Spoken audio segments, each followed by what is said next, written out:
Welcome to MTG Friends, I'm Ryan, and this is a deck tech on Prava of the Steel Legion and its partner Tormod the Desecrator, both with partners right out of Commander Legends set. We're calling this Tokens in a Gangster Paradise. So, if you're new to the channel, hit that like button, hit subscribe, hit the alerts so you don't miss out on anything. Let's jump in. We'll start with the packages. We got the land package, the ramp, the removal, soldiers, graveyard, support, draw, protection, soldiering on, strength in numbers, and Sackolicious, which is the sack package. All right, so let's read what the commanders are, and then I'll explain what this build does and the synergies that we're doing with this build. Oh, and it is fun. Fun. All right. So, Prava of the Steel Legion. It's a 3-drop in white. Legendary creature, cat, soldier. It's a 1/4. As long as it's your turn, creature tokens you control get +1/+4. We're all about tokens and soldiers in this build. It's a 3 and white. Create a 1/1 white soldier creature token with partner. And then its partner in this build is Tormod the Desecrator. It's a 4-drop in black, 4/2, legendary creature, zombie wizard. Whenever one or more cards leaves your graveyard, create a tapped 2/2 black zombie creature token with partner. So we are going to be doing lots and lots of token stuff. All right, so let's just jump right into the land segment because that's what Architect has put as our top spot. Now, of course, the lands package is always where you can be budgetarily conscious and swap out the dual land for one that comes in tapped instead of untapped. This is where you can really shave for budgetary concerns. So let's just move right through the lands and get to the nuts and bolts of this thing. So Brightclimb Pathway right out of Zendikar Rising. It's one of those dual lands in your hand that you choose one or the other, black and white. Caves of Koilos. Or Koilos, I always screw that name up. It's a dual land with a little pain, 1 damage to you. Daru Encampment, it buffs +1/+1 a soldier until end of turn. Emiriel's Call, one of those Zendikar Risings, modal, dual bolt lands where it costs you 3 to come in untapped for a white mana source, or you play the sorcery, which is create 2/2, 4/4 white angel warrior creature tokens with flying. Non-angel creatures you control gain indestructible until your next turn. So in this case, it's most likely gonna be all your soldiers and tokens that are non-angels. Flagstones of Trakir. If this thing leaves the battlefield, you get a search of planes for a planes card. So hey, all good. Homeward Path. Each player gains control of all creatures he or she owns. Just a nice utility card in the form of a land that gets your stuff back if it gets stolen by those, the blue players that like to steal stuff. Lots and lots. Okay, it's not just blue, but hey. All right, another dual Isolated Chapel comes in tapped unless you control plains or a swamp, which is going to be likely. All right, the Outpost. I'm going to say Kajildoran Outpost. Probably butchered that too. All right, when it comes into play, sack a plains or bury it. And then you can tap it, add white to your mana pool, or you pay 2 and put a soldier token into play. Treat this token as a 1/1 white creature. Sweet. Marsh Flats. Of course, you got some fetch lands going on. You search for a plains or a swamp. Plains, we're running 12. Scrubland, yes, the original OG Scrubland. Of course, if you have it, run it. If you don't, put in a different dual land that isn't going to cost you an arm and a leg. But run it if you have it, because why not? There's no downside to this one. Silent Clearing, another dual land where it pings you for 1, but you can also sack it and draw a card. Swamp, we're running 10. Tainted Field, another one where you can tap it for the colors we need, and you can activate this ability only if you control a swamp, which you most definitely will be owning one on the battlefield. I said that very strangely. Moving on, not cutting that. Westfield Abbey, because we're going to have lots of tokens at our disposal, we got this in here because you can sack it. 5 creatures. Westfield Abbey. This is in here because we're going to have a board presence, most likely, with a lot of tokens that we can easily sack. And if you pay 5, tap, sacrifice 5 creatures, transform Westfield Abbey into a 9/7 creature of doom with haste and lifelink and indestructible. This thing is so fun once you get it into play. If you can tease this out, it's just fun had by all. And you just hope that it doesn't get exiled as soon as you flip it. But hey, it happens. It's happened to me. That's why I'm mentioning it. But yeah, super great card that gets you lifelink and flying. And oh, it's just fantabulous. All right, we are into the Soldier in Arms section. Ajani, Strength of the Pride. It's a 4-drop at a M20. You can +1 it, and you gain life equal to the number of creatures you control, plus the number of planeswalkers you control. So most likely when you drop this thing on the board, you're going to get lots and lots of life. -2, you create a 2/2 white cat soldier. Notice the soldier. Creature token named Ajani Pridemate. With whenever you gain life, put a 1/1 counter on Ajani Pridemate. So that's just a bonus if you're getting some lifelink, life gain stuff going on. And then for if you have, I believe it's 15 life more than your starting life total, which that's not really the kind of deck we're building, but if for some reason you end up that way, you can exile it, which then exiles all of your opponent's creatures and artifacts. Good. Boy, I remember doing this in draft or in standard. It was always fun. Fun for me, not fun for the other person. All right.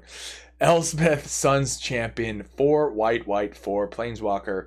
+1 gives you 3 white soldier creature tokens. That is great in this build. A -3, destroy all creatures with power 4 or greater. That's going to be situational depending on the board presence and your opponents. And then its ultimate is you get an emblem with creatures you control, get +2/+2, and have flying. So if you ultimate this thing, hey, bravo, I give you the golf clap. That's pretty insane to get that thing back up that high. I digress. Moving on. Soldiering on. Finale of Glory. X white. Create X 2/2 white soldier creature tokens with vigilance if X is 10 or more. Also create X 4/4 white angel creature tokens with flying and vigilance right out of War Spark. This thing is bananas. Create you all sorts of soldiers, which is what we want. We want some soldiers. All right. Marshall Coup. Or Coup? I think it's Coup. X white. Create X 1/1 white soldier creature tokens, but with the benefit of some removal. If X is 5 or more, destroy all other creatures. So depending on the board presence, you may determine that, hey, it's time to go past 5. We're going to wipe the board here. All right, we're in the sack segment. Sackolicious.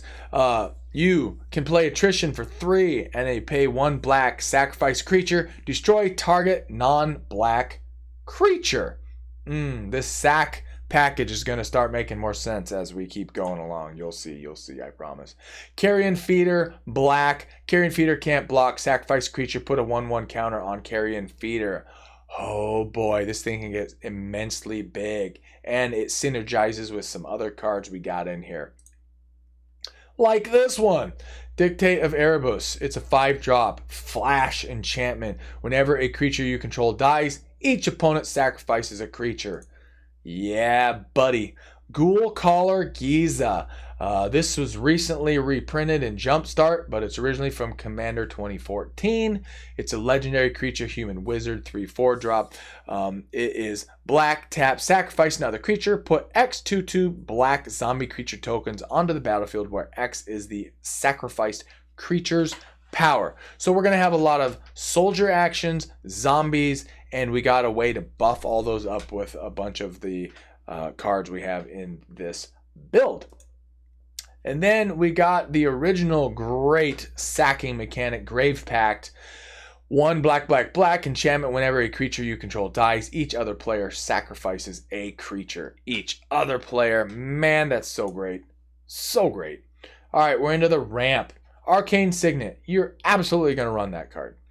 Mana Crypt. You absolutely don't have to run this card unless you have it because it is financially spendy. You can easily swap this out for another Mana Rock or just put in another land if not, or put in another soldier. But yeah, run it if you have it. Absolutely. Orzhov Signet. We got the Signet for white, black, of course. And then we got Smothering Tide. Dare I say this is an auto-include in any white deck at this point? One could argue that it is. Put in the comments what you think. Is this an auto-include in white? I personally think so. What do you think? All right. 4-drop. Whenever an opponent draws a card, that player may pay 2. If the player doesn't, you create a colorless treasure artifact token creature that you can sack for a color of your choice. So this is just makes your opponents have to think every time they play something, or not play something, every time they draw a card. So they have to constantly go, do I want this dude to have another token that he can sack for mana? I don't know. Oh, it just makes them go, blah. Kind of like Rustic Study, sort of. Soul Ring. Yes, you're going to run Soul Ring.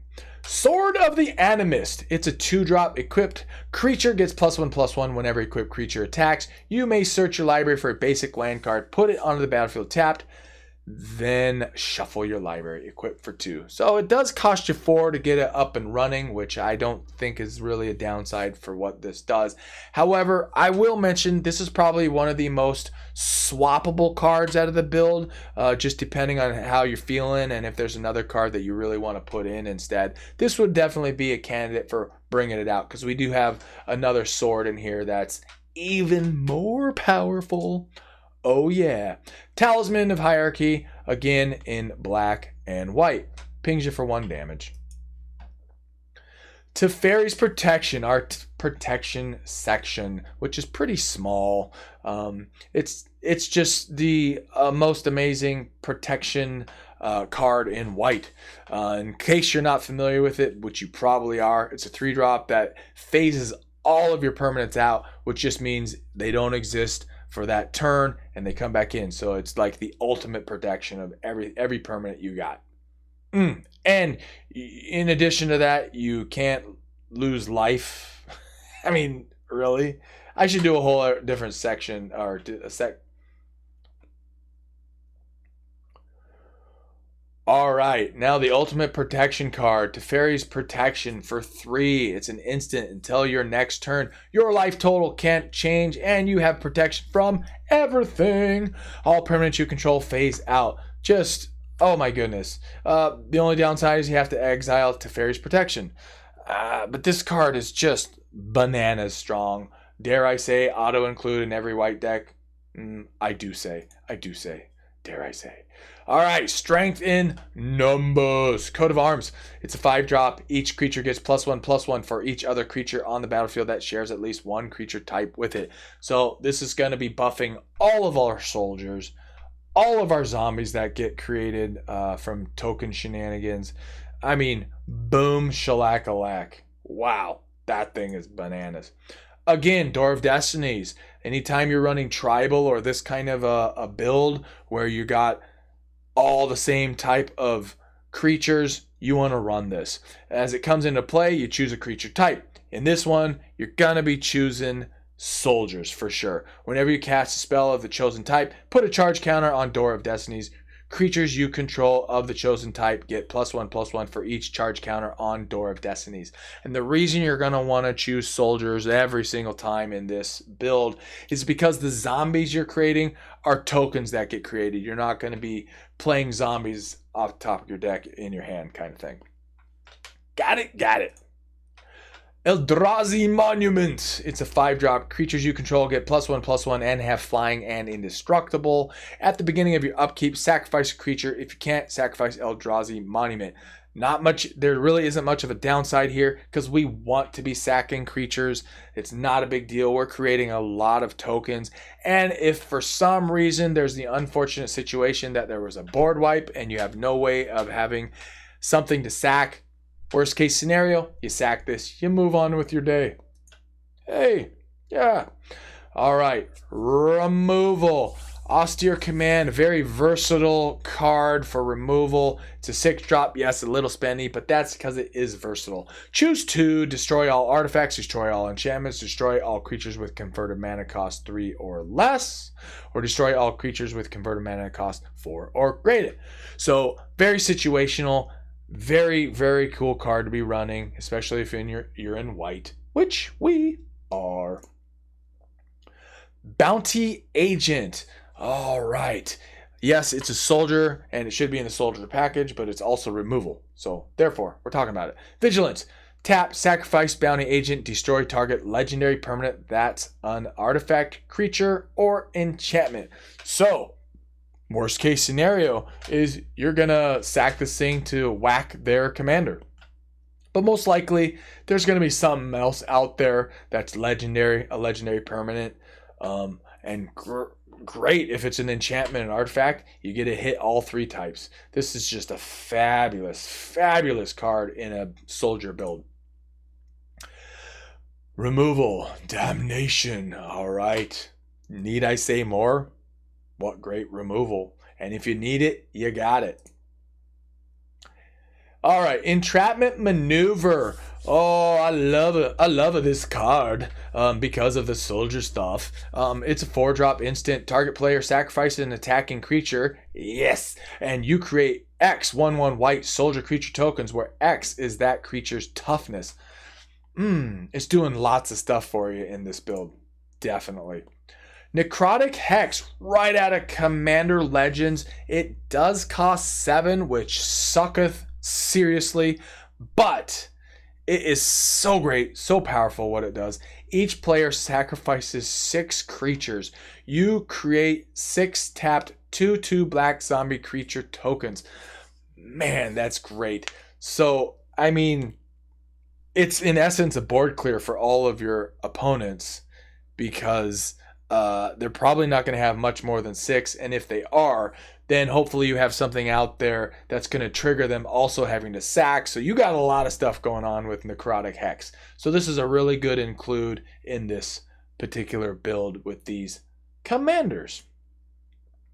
All right, the other horrifyingly awesome removal spell, Wrath of God. Destroy all creatures, they can't be regenerated. Damnation, Wrath of God. Oh, love them, love them. All right. Dark Confidant. We're into the draw segment. So, at the beginning of your upkeep, reveal the top card of your library and put that card into your hand. You lose life equal to its converted mana cost. We have enough life gain going on in this deck that we're not overly concerned about that losing life. This is somewhat of a spendy card, so you can certainly replace this with something else. Maybe not necessarily in the draw section. You could put another soldier in here, or you can put in something else that is a lesser draw mechanic for sure. Dawn of Hope. Speaking of draw, but also life gain, but also making our soldiers, that's what this does. Dawn of Hope enchantment. Whenever you gain life, you may pay 2 if you do draw a card. And if we are in desperate need of creating those life gain mechanics, you can pay 4 and create a 1/1 white soldier creature token with lifelink. There you go. Demonic Tutor. Yes, search your library for a card and put that card into your hand. Then shuffle your library. Loving me this card, man. You could run Vampiric Tutor, which is even more expensive, and it costs you 1 less. But in this build, I felt Demonic Tutor is just fine. I don't really think there's a need to put in Vampiric Tutor. Plus, Vampiric Tutor puts it on top of your library instead. So it's just kind of your preference to which tutor you put in. However, if this is too spendy of a card for you, you can certainly put in a lesser tutor. No big deal. Like a Diabolic Tutor or something. All right, Enlightened Tutor, another super groovy tutor that goes and fetches you an enchantment, say like the Grave Pact enchantment, something very specific, puts it on top of your library. Again, for budgetary reasons, you could put in, say, an idyllic tutor that costs you a couple more, does the same thing. But I believe that one puts it in your hand. Could be wrong on that. I will have flashed it up on the screen, so it doesn't matter. Moving on. I'm also not editing that out. All right, draw. Although this does more. Liliana Dreadhorde, General, right out of War, Spark. Whenever a creature you control dies, there you go, draw a card. +1, you create a 2/2 black zombie creature token. Love that. And then you have an added bonus of -4. Each player sacrifices 2 creatures. We already have enough sacking going on in this build, so that isn't necessarily a big deal. And then it's ultimate if you happen to get to it, which, wow, cool.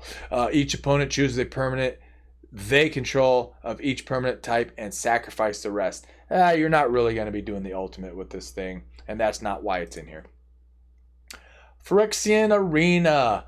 I specifically went in with Phyrexian Arena instead of Necropotence just because we don't have a ton of life gain going on here. And again, this is a preference. If you want to put in Necropotence instead of Phyrexian Arena, by all means. I just felt that this build was crying out for Phyrexian Arena instead. At the beginning of your upkeep, you draw a card and you lose 1 life. Wunderbar. Yawgmoth Thran Physician, one of the few non-soldier creatures we got going on. Protection from humans, pay 1 life, sacrifice another creature, put a -1/-1 counter on up to 1 target creature, and draw a card. And for 2 black, you can discard a card and proliferate.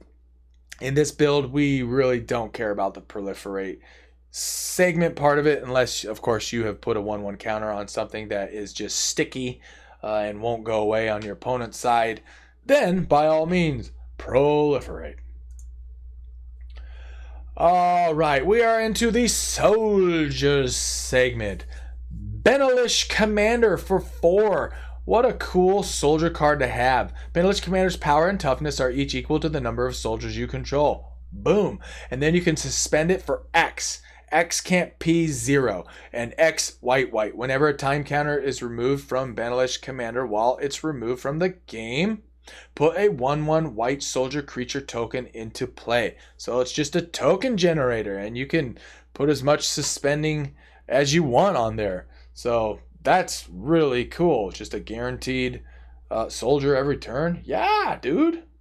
Yeah. All right. Brimaz, King of Oreskos. Wonder if I said that right. 3 mana, and it's a 3/4 legendary creature, cat soldier with vigilance. Whenever Brimaz, King of Oreskos attacks, put a 1/1 white cat soldier creature token with vigilance onto the battlefield attacking. When Brimaz blocks a creature, put a 1/1 white cat soldier creature token with vigilance onto the battlefield blocking that creature.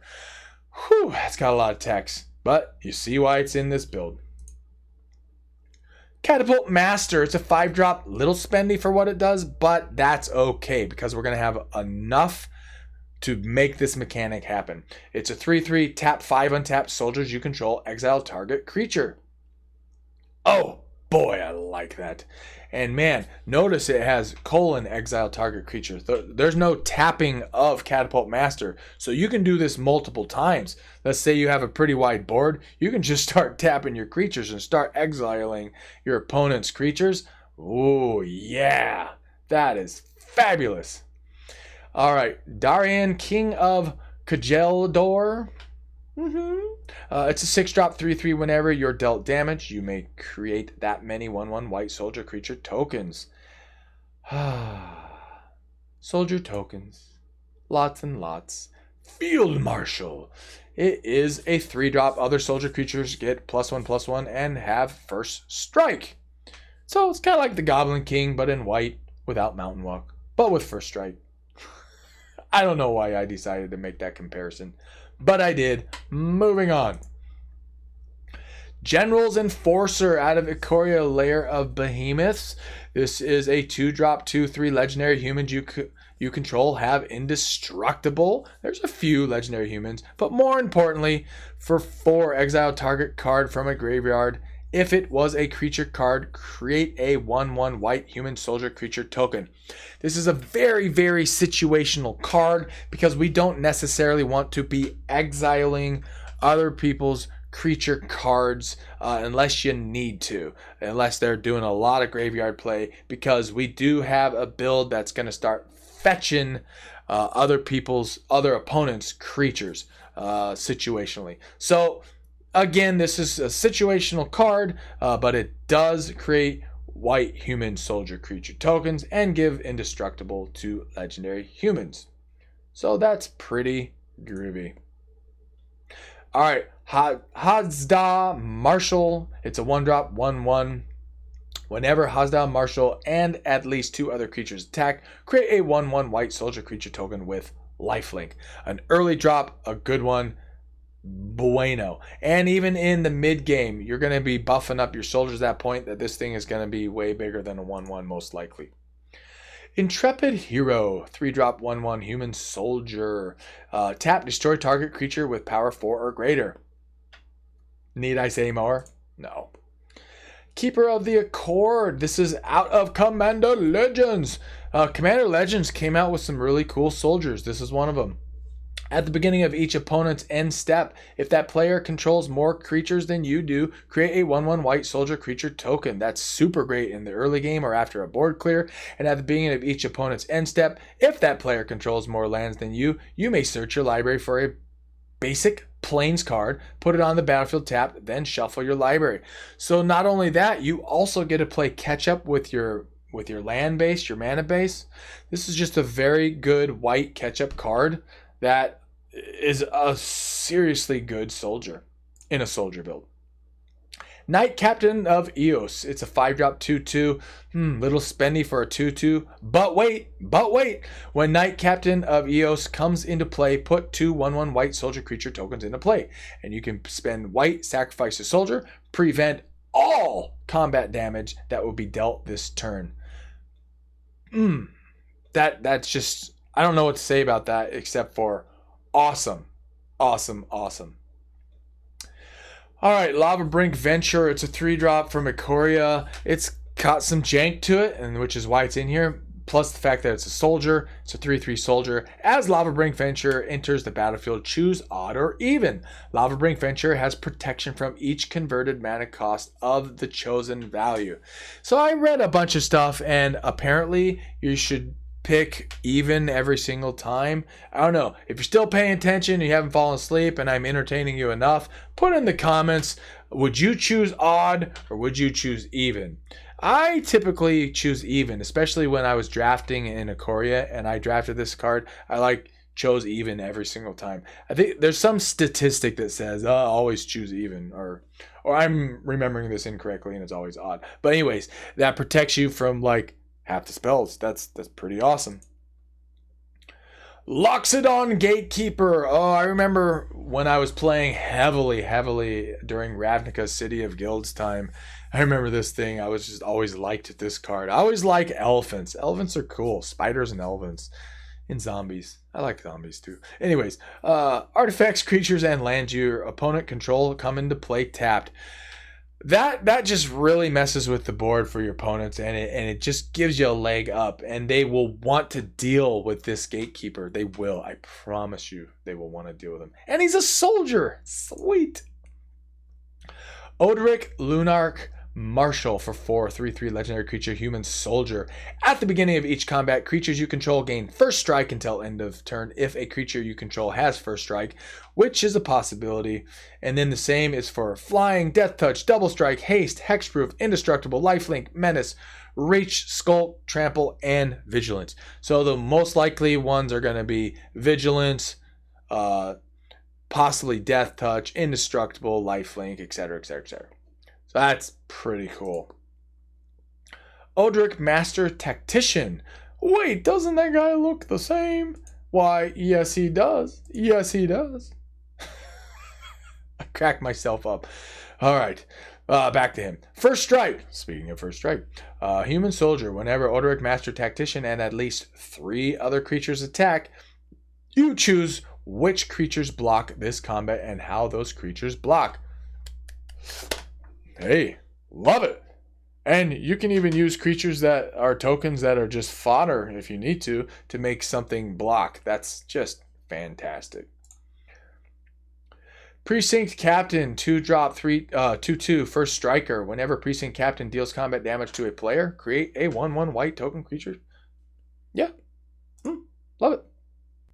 Soldiers of the Pantheon. It is a 1-drop, 2/1 protection from multicolors. Whenever an opponent casts a multicolored spell, you gain 1 life.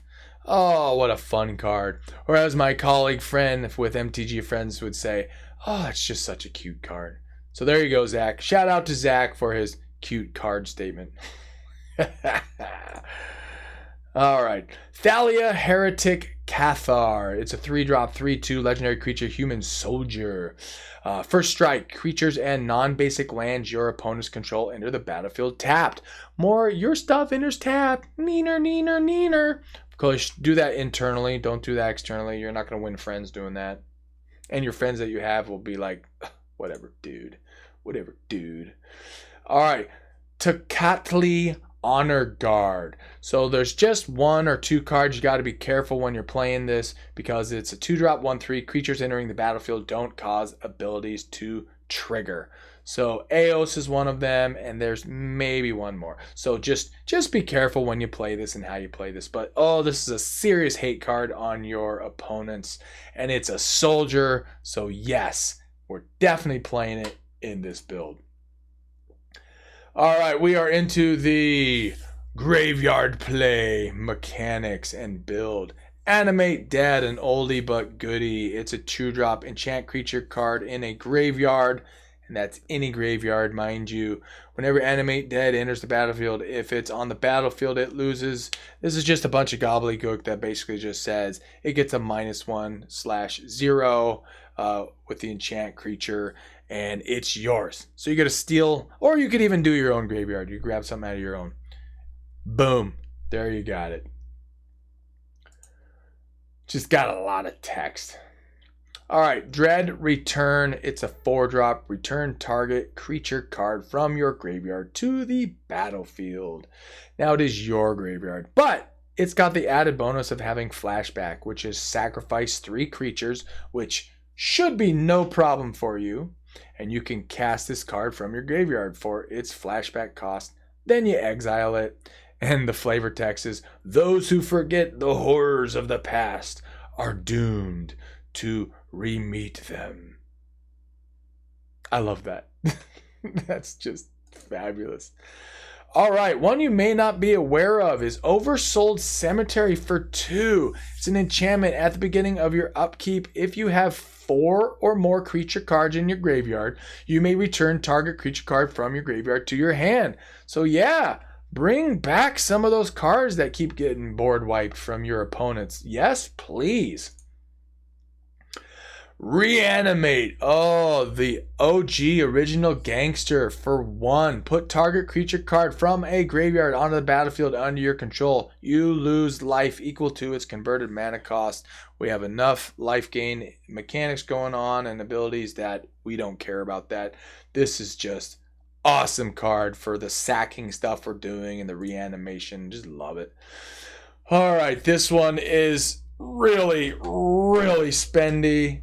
Mana cost, but oh boy, we're definitely shoehorning this thing in here. It's not even a shoehorn. It's just like, yes. And if you pull this off, have a little giggle internally for me.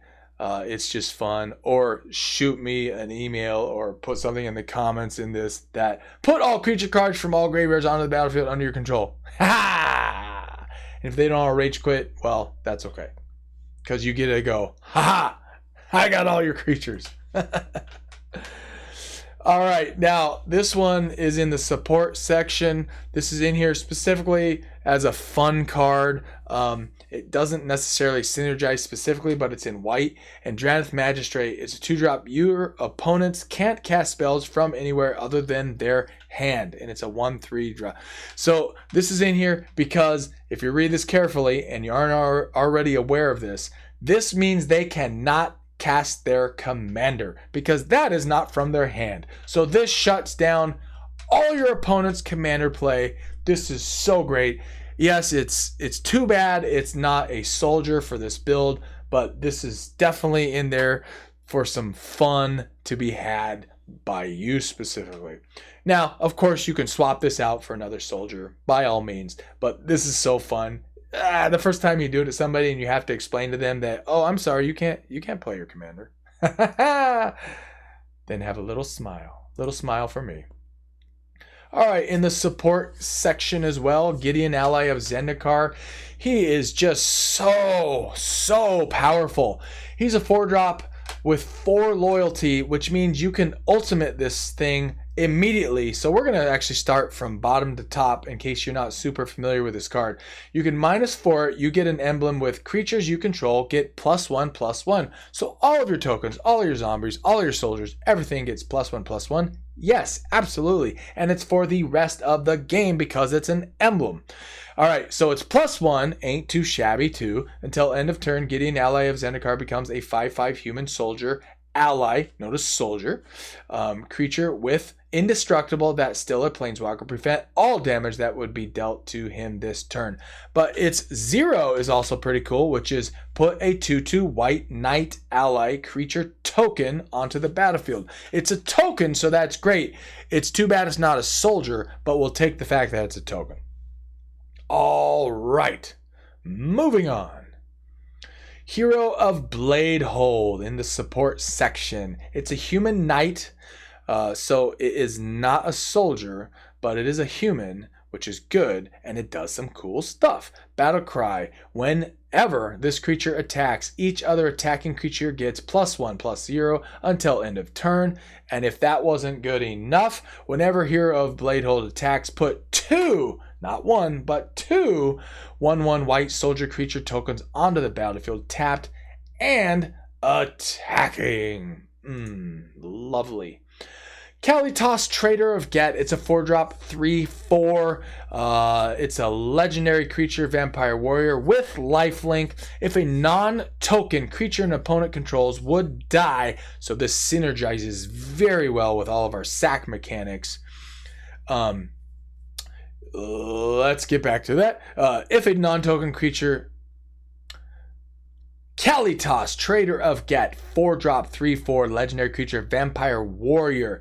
It's got lifelink, and it's got if a non-token creature an opponent controls would die. Instead, exile that card and put a 2/2 black zombie creature token onto the battlefield.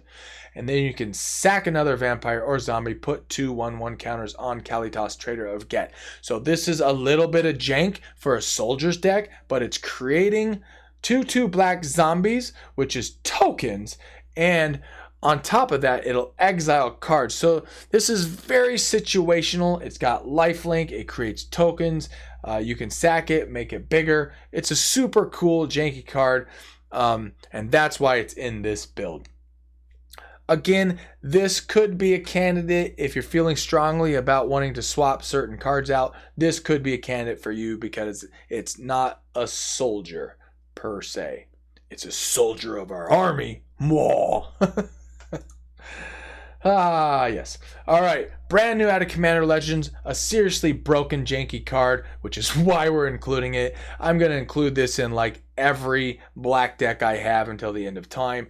Opposition Agent. It's a 3-drop with flash. You control your opponents while they're searching their library. While an opponent is searching their library, which would be you in essence, they exile each card they find. You may play those cards for as long as they remain exiled. And you may spend mana as though it were mana of any color to cast them.